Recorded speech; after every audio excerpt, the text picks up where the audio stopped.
Before we dive into tonight's story, hit that subscribe button, tap like, and drop a comment, because the truth you're about to hear is darker than anything you've imagined. The sirens cut through the icy November air like a warning from the city itself. Detroit wasn't new to crime, but this was different. This wasn't another break-in, another late-night dispute, another headline lost in the chaos. This was the kind of case that stopped traffic, froze conversations, and dragged the entire city into a mystery that would haunt it for years.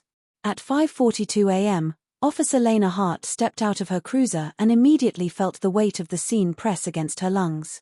Empty industrial buildings surrounded her, long abandoned, their broken windows watching her like hollow eyes. A fog hung low over the cracked pavement, carrying a metallic smell that made her heartbeat tighten. Two joggers, shaken, pale, barely able to speak, had been the ones to make the call. Something was lying near the entrance of the old textile warehouse. Something they knew shouldn't be there. As Lena approached, the fog shifted just enough to reveal a figure curled against the rusted loading dock. A man. Mid-30s. Clothes damp from the night air. No visible wounds, no sign of a struggle, but his eyes were open, frozen in a look that stopped Lena cold. It wasn't fear. It was recognition. As if the man had seen someone he knew in his final moment. Detectives arrived within minutes. Among them was Detective Marcus Hale, a steady, analytical investigator known for piecing together chaos like a cold surgeon. But when he knelt beside the victim, something flickered across his face, an expression the younger officers had never seen from him. Not confusion. Not shock. A quiet, controlled anger. This wasn't a random attack, Marcus said under his breath. Someone brought him here. The victim carried no wallet, no phone, no identifying items.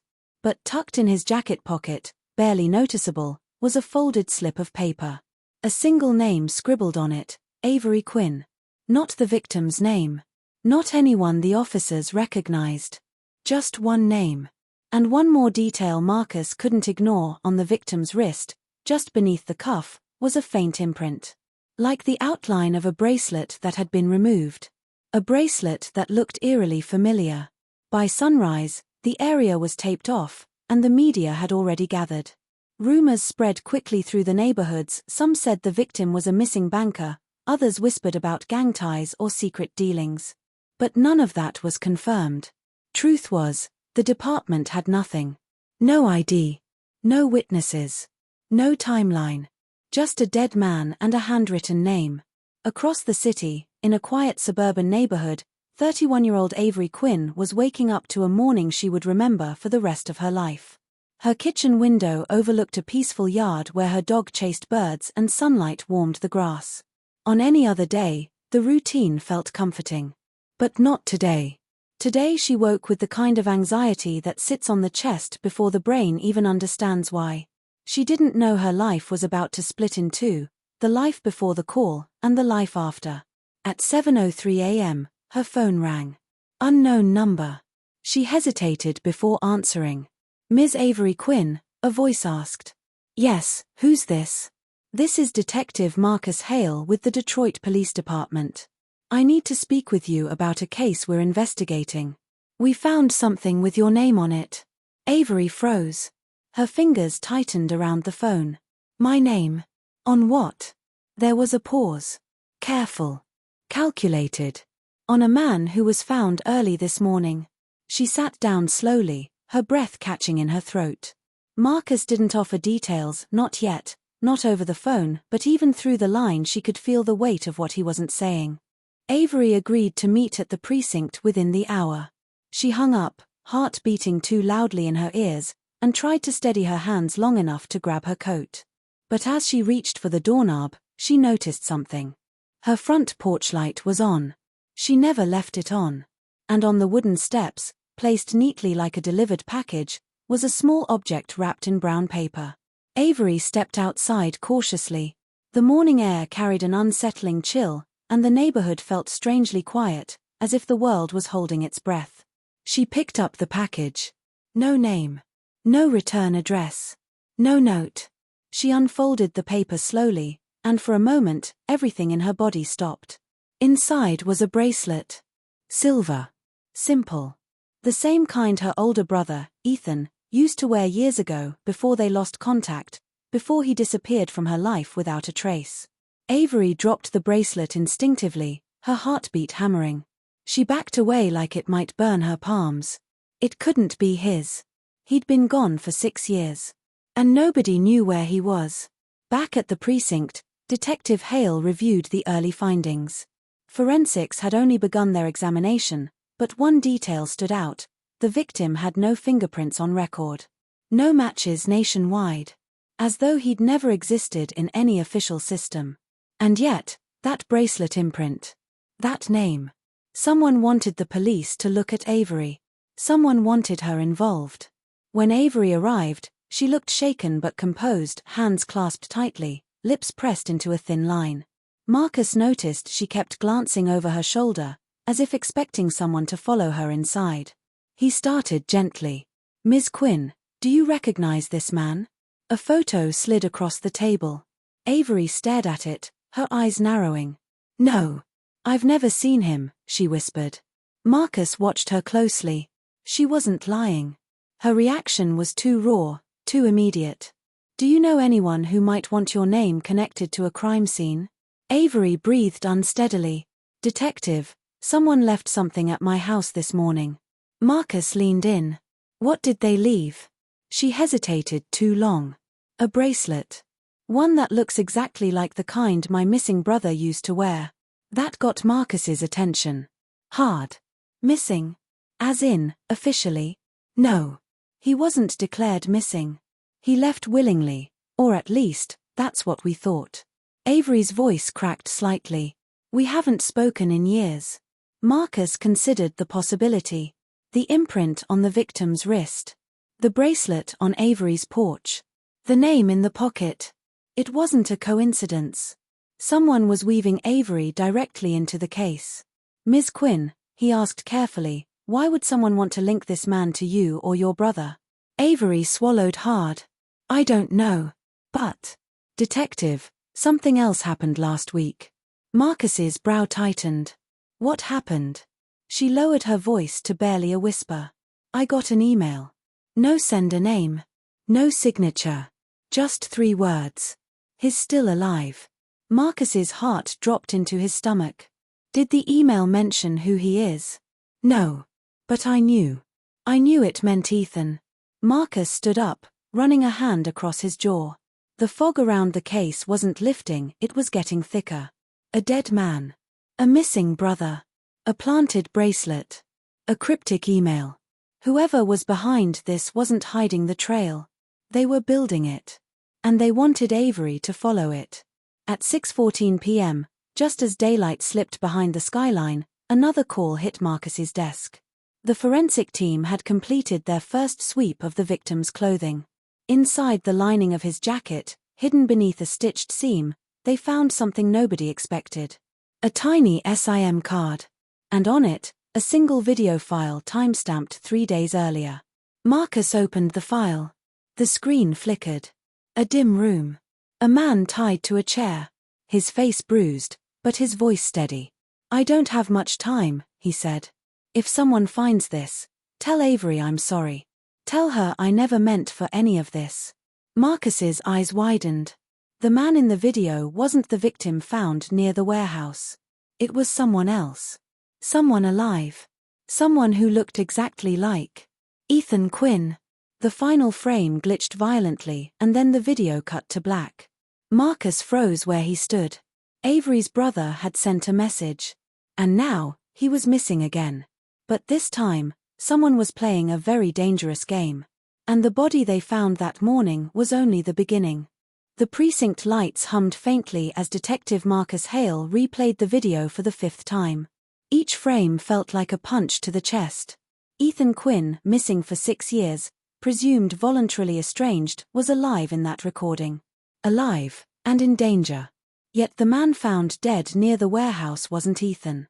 Someone wanted the investigation pointed in Ethan's direction, but the motive was buried beneath too many layers.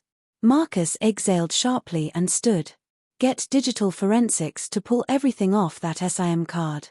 I want origin, metadata, everything." But before the tech officer could answer, Marcus's phone buzzed.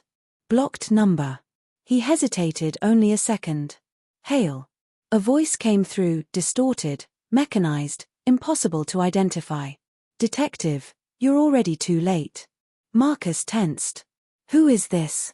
You're following the wrong body, the voice continued. But that was the plan. Keep looking at what's dead, and you won't see what's still breathing. Marcus straightened. If you know something about this case, you need to come forward. A low, almost amused chuckle bled through the line. Oh, detective. I already have come forward. In fact, I'm much closer than you think. The line went dead. Marcus closed his fist slowly, steadying his breath. Whoever was behind this wasn't just watching, they were orchestrating the entire investigation like a performance. And they were enjoying every second of it. Across the hallway, Avery sat alone in interview room 3, staring at her hands as they trembled softly against the metal table. Her mind replayed the video Marcus had shown her, the bruised face, the desperate urgency, the apology Ethan never had the chance to give in person. Her brother wasn't perfect, but he wasn't the type who simply disappeared without a word. The idea that he had been suffering somewhere, alive but trapped, twisted her stomach into knots. As Marcus entered the room, Avery looked up with eyes that were equal parts fear and determination. Detective, she said quietly, someone is playing with us. He nodded. I believe you. But I need you to be completely honest with me, Avery. When was the last time you heard from your brother before that email? She inhaled deeply. 6 years ago. We argued about something stupid, money, responsibility. I don't even remember now. He walked out the door and never came back. I thought he needed space. I never thought, her voice broke. I never thought I'd see him tied to a chair in a dark room.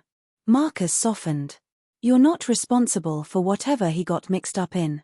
Avery shook her head. But what if this warning, the bracelet, that video, what if it's all connected to something he was hiding from me? Marcus took a seat across from her. Then we're going to find out what it is. But before he could say more, the precinct intercom crackled to life. Detective Hale, we need you in the evidence lab. Now. Marcus stood. Stay here. I'll be right back. Avery nodded, though her eyes followed him with unease. In the evidence lab, a tech handed Marcus a small envelope. We examined the victim's clothing again. This was lodged between the stitches in the inner waistband. You're going to want to see it.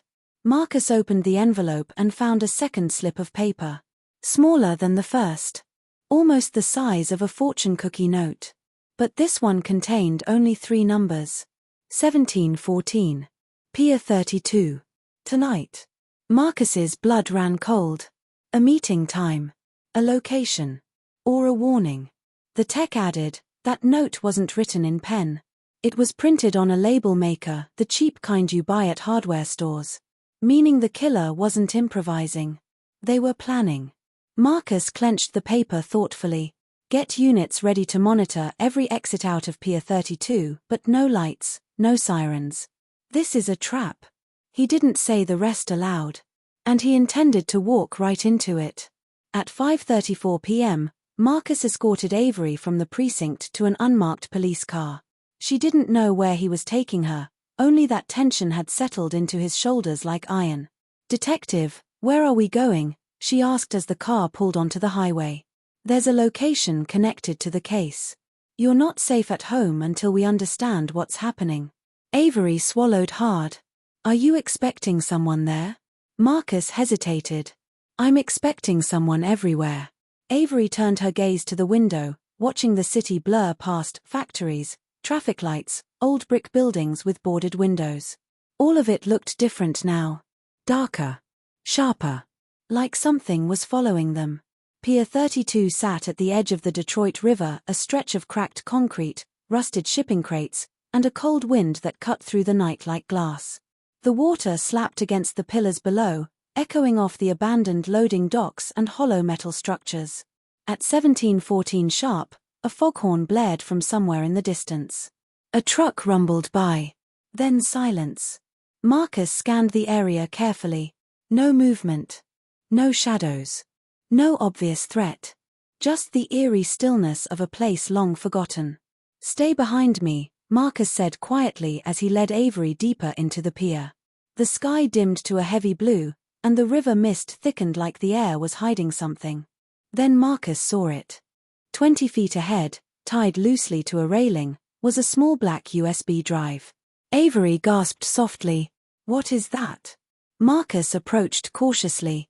It wasn't attached to anything else, no wires, no traps. Just a simple flash drive swaying gently with the wind. "They wanted you to find this," Marcus said. "Not me." He placed it in an evidence bag. But just as he slipped it inside his coat, a metallic clang echoed through the pier. Marcus's hand flew to his holster. Avery froze, eyes wide, scanning the darkness for movement. Another clang. Then a scraping sound. Like something being dragged. Marcus pushed Avery behind a shipping crate, his voice low and steady. "Stay down. Don't move." Footsteps approached, slow, deliberate, almost rhythmic. Each one grew louder, echoing around them. Marcus peeked around the crate. A lone figure stood at the far end of the pier, hooded, face obscured by shadow, hands in his pockets. He wasn't running. He wasn't hiding. He'd been waiting. Marcus stepped out just enough for his voice to carry. "Police. Let me see your hands." The figure didn't move. Didn't raise his arms. Didn't run. Instead, he tilted his head slightly like he was studying Marcus from afar. Then, without warning, he spoke. His voice traveled across the water, eerily calm. "You're late, detective." Marcus's stomach tightened. The voice. It was the same one from the phone call. "Show me your hands." Marcus repeated, louder this time. The figure chuckled softly. It echoed, drifting like smoke. "You think I'm the threat? I'm just the messenger." Marcus kept his gun raised. "Then where's the message?" The figure lifted one finger and pointed, not at Marcus, not at the USB, not anywhere obvious.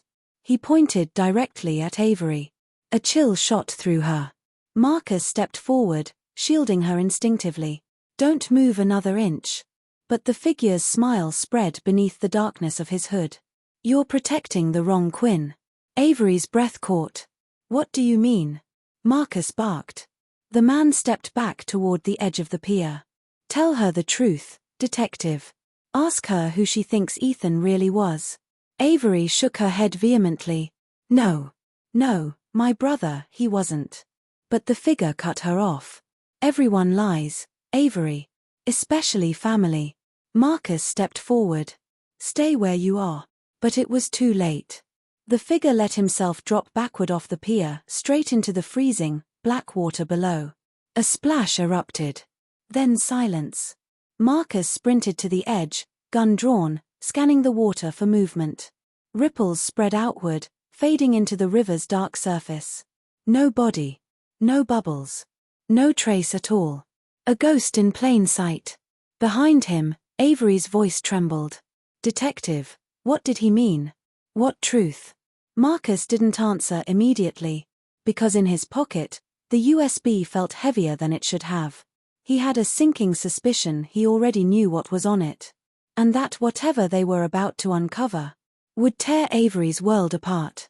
But when Marcus finally plugged the USB into his laptop back at the precinct, what he found wasn't a clue. It was a name. A name he never expected. A name that changed everything. Avery Quinn, person of interest. The precinct felt colder than usual when Marcus shut the office door behind him. Avery stood across the room, arms wrapped tightly around herself, watching his expression shift from confusion, to disbelief, to something close to dread.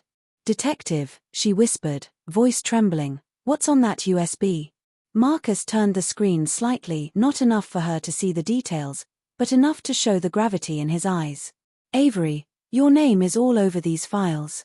She staggered back a step. "What? That's impossible." Marcus wished he believed that. But the USB contained documents, transaction logs, encrypted messages, and several blurred surveillance stills. Each one had the same printed label in the corner. Quinn, primary. And beneath that, person of interest. Not in the police database. Not from any known law enforcement agency. These files came from somewhere else entirely. A private group. A shadow team. Someone watching Avery long before this crime ever happened. Marcus looked up. Avery. I need you to think carefully. Is there anything at all you haven't told me about your brother? Her chest tightened. Detective, I swear I don't know what any of this means. Ethan and I weren't even speaking. Marcus leaned in. Then why has someone been monitoring you for years? Her breathing quickened, panic rising. Maybe they were watching him. Maybe something he did. But Marcus shook his head. These files aren't about him. They're about you. A knock interrupted them. Detective Priya Malik stepped inside. Her face was pale. Marcus, we found something, she said softly. You need to come to the lab. It's urgent. Marcus turned to Avery. You're not under arrest. But you can't leave the building. Not until we figure out what all this means. Avery nodded, though fear twisted through her like a blade. In the evidence lab, Priya handed Marcus a printed still image taken from the dead man's jacket camera. Marcus stared at it, his heartbeat slowing to a heavy, dreadful pace. It showed Ethan Quinn. Alive. Blindfolded. And behind him, standing in a shadowed doorway, was a second figure. A woman. Priya circled the face with a red marker. It's Avery, she said quietly. At least, it looks like her. Marcus cursed under his breath. That's impossible. She was never there. Priya shook her head. Maybe the video was staged. Maybe it's deepfake. Or maybe, she hesitated, choosing her words. Maybe someone wants us to think she was involved. Marcus closed his eyes for a brief, tense moment. Everything was pointing in Avery's direction, but none of it felt natural. Every breadcrumb, every clue, every threat, it all looked perfectly placed. Too perfect. Someone was framing her. Or manipulating her. Or both. Priya continued. There's something else. She handed Marcus a small red flash drive. We found this taped inside the pier railing, same area you confronted that suspect. Marcus lifted it carefully. What's on it? Priya swallowed. A message. You need to watch it alone. Minutes later, Marcus locked himself inside the viewing room and plugged in the flash drive. The screen went black for a long moment. Then a voice, familiar, calm, taunting, filled the speakers. Detective Hale. By now, you've realized the truth is heavier than the crime. The screen flickered. A video appeared. Ethan again. Bound. Beaten. Exhausted. His voice was hoarse when he spoke. If Avery sees this, tell her this isn't her fault. None of it. I never meant for her to find out the way she did. Marcus leaned closer. Find out what, Ethan, he murmured. Ethan continued. Tell her I'm sorry for dragging her into something she never should have been part of. Tell her I lied to protect her. Tell her that. A sudden crash erupted in the video. Ethan jolted. A shadow stepped into frame. The same hooded figure from the pier. His voice was smooth, controlled. That's enough. The screen glitched. The hooded man leaned close to the camera. Detective, you're chasing ghosts. You're looking for criminals in the dark, but the answers are standing in the light. He paused. And since you seem confused, let me make this very simple. He raised his hand and pulled back the hood. Marcus's eyes widened. It wasn't Ethan. It wasn't Avery. It wasn't anyone from her past. It was someone Marcus recognized instantly. Henry Colt. A former federal intelligence contractor. A man Marcus had helped expose for running illegal private surveillance operations. A man who vanished before trial. A man who should have been in custody. Henry leaned closer. You should have left me alone, Marcus. But since you didn't, I found someone else to take the fall. He smirked. Avery. Marcus stood so quickly his chair scraped across the floor. Henry continued. You want Ethan? I'll give you Ethan. But first, bring Avery to the place where it all began. And come alone. Coordinates flashed on the screen. A junkyard outside the city. Then the video cut to black. Marcus found Avery pacing the hallway, arms wrapped around herself. When she saw him, her face crumpled with dread. "Detective, what's happening? Please. I can't take not knowing anymore." Marcus studied her for a long moment. She wasn't lying. She wasn't manipulating. She wasn't hiding anything. She was terrified. And she was being hunted. "Avery," he said softly, "I know who's behind this." She looked up sharply. "Who?" "A man named Henry Colt. Someone dangerous. Someone who's been planning this for a long time." Avery's voice cracked. "Why me? Why my brother?" Marcus hesitated, then told her the truth. "Because your brother didn't disappear by accident. He was running from Henry. Ethan used to work for him." Avery's breath caught. "Work for him? Doing what?" Marcus shook his head. "I don't know. But whatever it was, Ethan tried to get out. Henry doesn't like loose ends." Avery's eyes filled with tears.